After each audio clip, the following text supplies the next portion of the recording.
جو general election ہے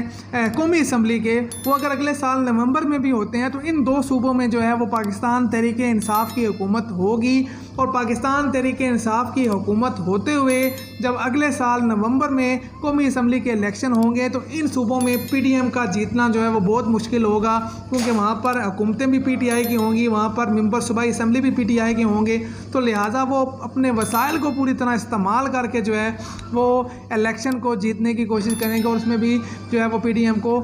کوئی فائدہ ملنا جو ہے وہ مشکل نظر آتا ہے۔ اور اس کے علاوہ بھی ناظرین، اگر موجودہ حکومت فی الفور جو ہے الیکشن کی طرف جاتی ہے، اگر صوبائی اسمبلیاں ڈیزالو ہوتی ہیں اور پورے ملک میں جو ہے وہ عام انتخابات کا اعلان کیا جاتا ہے، تو اس میں بھی جو ہے اس ٹائم پی ڈی ایم کا جو ہے وہ بیانیہ بری طرح پٹ چکا ہے، اور پاکستان تحریک انصاف جو ہے وہ واضح طور پر 2-2.5 کے ذریعے سے جیتتی ہوئی نظر آتی ہے، تو لہٰذا اس ٹائم پی ڈی ایم کے لیے جو ہے وہ مشکلات میں بہت زیادہ اضافہ ہو چکا ہے۔ ناظرین، جہاں عمران خان صاحب کی اس چال نے تحریک جو پی ڈی ایم کی جو حکومت ہے اس کو جو ہے وہ کلین بولڈ کر دی ہے، وہیں جو ہے وہ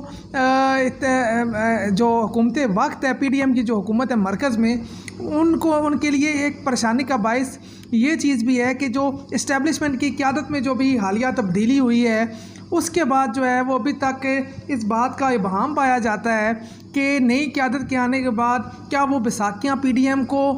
مہیا ہوں گی، جن بیساکھیوں کی وجہ سے پچھلے 9 ماہ سے یہ امپورٹڈ حکومت جو ہے وہ اقتدار میں موجود ہے۔ اگر نئی قیادت وہ بیساکھیاں فراہم نہیں کرتی اس امپورٹڈ حکومت کو، تو پھر اس امپورٹڈ حکومت کا مزید چلنا جو ہے وہ بہت ہی زیادہ مشکلات کا شکار ہو جائے گا، کیونکہ اس سے پی ڈی ایم کے اتحاد میں جو چھوٹی جماعتیں ہیں ان کو بہت سارے تحفظات ہیں، ان کے بہت سارے مطالبات ہیں جن پر ابھی تک جو ہے وہ عمل نہیں کیا گیا، تو لہٰذا اگر وہ بیساکھیاں اسٹیبلشمنٹ کے پیچھے ہٹ جاتی ہیں تو آنے والے چند دنوں میں جو ہے وہ اس پی ڈی ایم کی حکومت کے لیے مزید جو ہے وہ مشکلات میں اضافہ ہوگا۔ ناظرین، دوسری جانب معیشت جو ہے وہ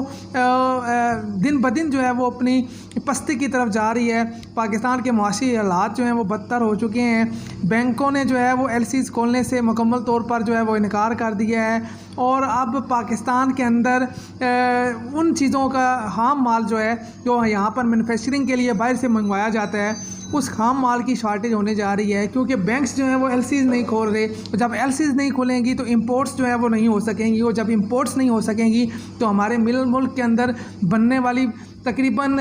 زیادہ جو اشیاء ہیں ناظرین ان کے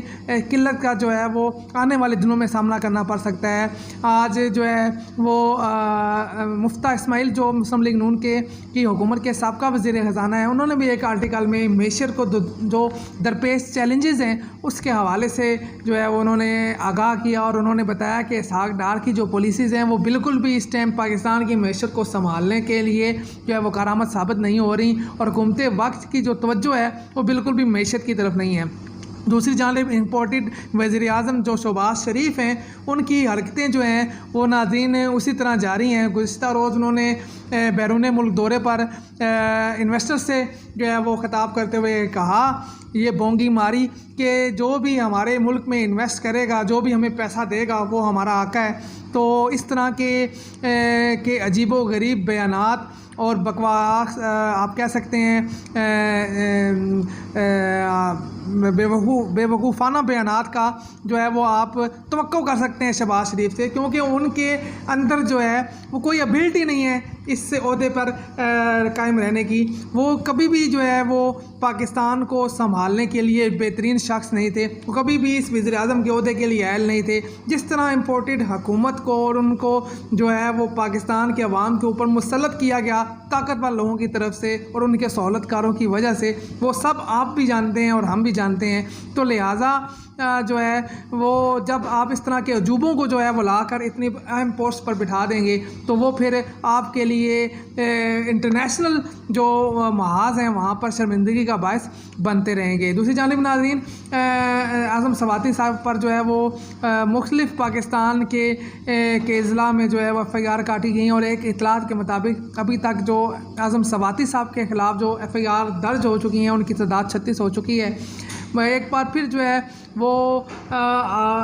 ظلم کے خلاف جو آواز بلند کر رہے تھے، ان کے ساتھ جو زیادتی ہوئی اعظم سواتی صاحب کے ساتھ، اس کے خلاف جو ہے وہ جو جب انہیں انصاف نہیں ملا پاکستان کے اداروں کی طرف سے،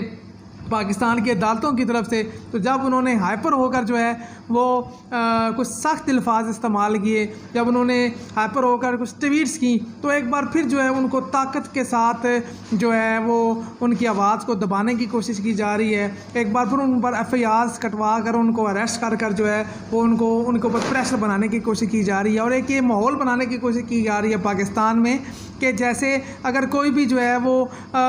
اپنے خیالات کا اظہار کرے گا یا موجودہ جو امپورٹڈ نظام ہے، جو رجیم چینج آپریشن ہوا ہے، اس کے خلاف کوئی بھی جو ہے وہ آواز اٹھائے گا تو اس کے ساتھ ایسا ہی سلوک کیا جائے گا۔ حالانکہ پچھلے 9 مہینے میں جس طرح کی پاکستان کے اندر انسانی حقوق کی خلاف ورزیاں کی گئی ہیں اور جس طرح سے جو ہے وہ لوگوں کو ڈرایا گیا ہے، لوگوں کو اٹھایا گیا ہے، لوگوں کو مارا گیا ہے، تو اگر کوئی ڈر اور خوف کی فضا پیدا ہونی ہوتی تو ابھی تک جو ہے وہ پاکستان کے اندر جو ہے وہ حالات جو ہے اس امپورٹڈ حکومت نے اور ان کے سہولت کاروں نے جو ہے وہ کنٹرول کر لیے ہوتے۔ لہٰذا جو ہے یہ بات ان کو سمجھ لینی چاہیے کہ اب یہ قوم جو ہے وہ بھیڑ بکریاں نہیں ہیں، ان کے اندر جو ہے وہ احساسات ہیں، جذبات ہیں، یہ سمجھتے ہیں، یہ جانتے ہیں، اچھے برے کی تمیز ان کو پتہ ہے اور ان کے اندر جو ہے وہ شعور آ چکا ہے۔ تو لہٰذا اب آپ جو بھی کریں گے آپ کو جو ہے اس کے برعکس جو ہے وہ آپ کو تنقید کا سامنا کرنا پڑے گا، آپ کو جو ہے وہ تنقید کو برداشت کرنا پڑے گا، آپ کو باتیں سننا پڑیں گی۔ تو لہٰذا اب آپ ڈر اور خوف سے ذریعے ظلم کے ذریعے لوگوں کی آواز کو جو ہے وہ دبا نہیں سکتے۔ تو آنے والے دنوں میں اعظم سواتی صاحب کا جو معاملہ ہے وہ کیا صورت اختیار کرتا ہے، اس کے بارے میں بھی جو ہے آپ سے رابطہ رکھیں گے۔ دیکھتے رہیے ہمارا چینل، ملتے ہیں آپ کے ساتھ ایک نئے وی لاگ میں، نئی خبروں، نئے تجزیے کے ساتھ۔ اللہ حافظ۔